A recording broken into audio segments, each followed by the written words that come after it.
Today, we are tackling a really big idea. What if we could rebuild the internet? We're going to dive deep into the world of decentralized networks, which could totally change how our digital lives are structured. Our guide for this journey is some incredible research from Virtualization Options LLC, a technology advisory group that's really digging into what the future of the internet looks like. All right, let's get right into it. So let's just start with a super direct question. I want you to really think about this. Your photos, your private messages, your entire social circle online. Who's actually in control of all that? Is it you, or is it the company whose app you're using? That question, that's the key to this whole conversation.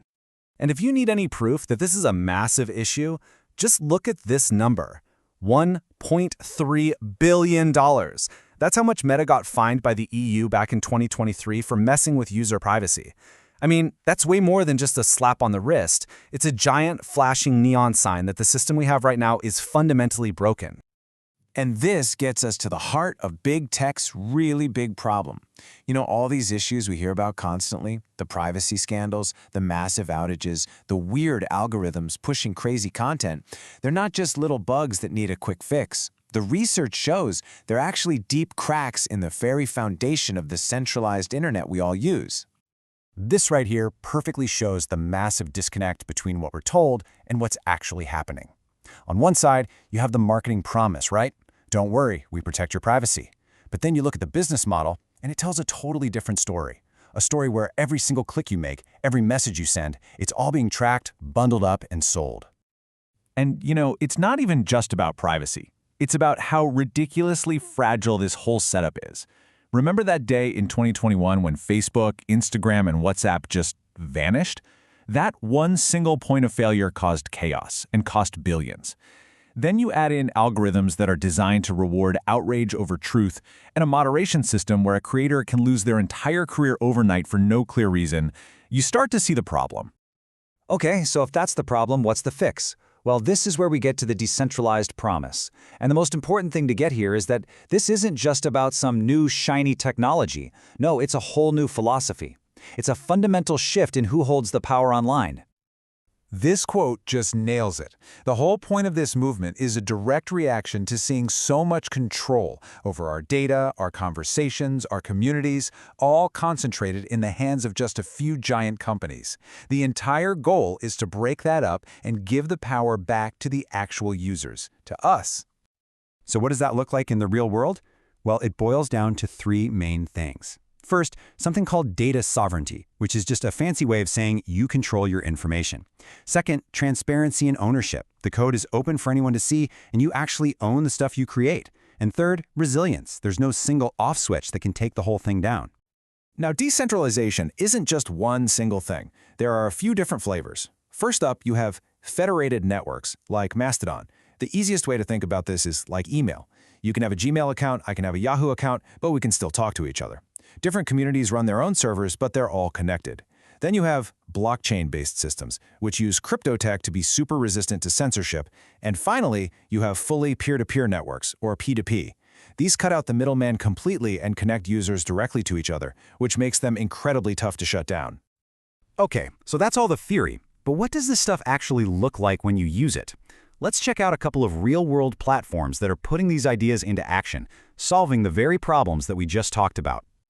All right, let's start with a problem that I think we've all felt. You join some online group, but you have zero say in how it's run. Some black box algorithm decides what you see, and some corporate team you've never met decides the rules. You're just a visitor in their world.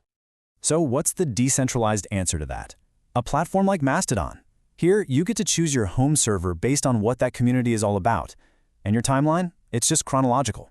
Simple. No algorithm trying to guess what will make you angry. And it's not a small project. It's got over 10 million users, and it's part of this growing Fediverse of connected, independent platforms. Now let's talk about a much more serious problem. What happens when the goal isn't just to control what you see, but to stop you from communicating at all?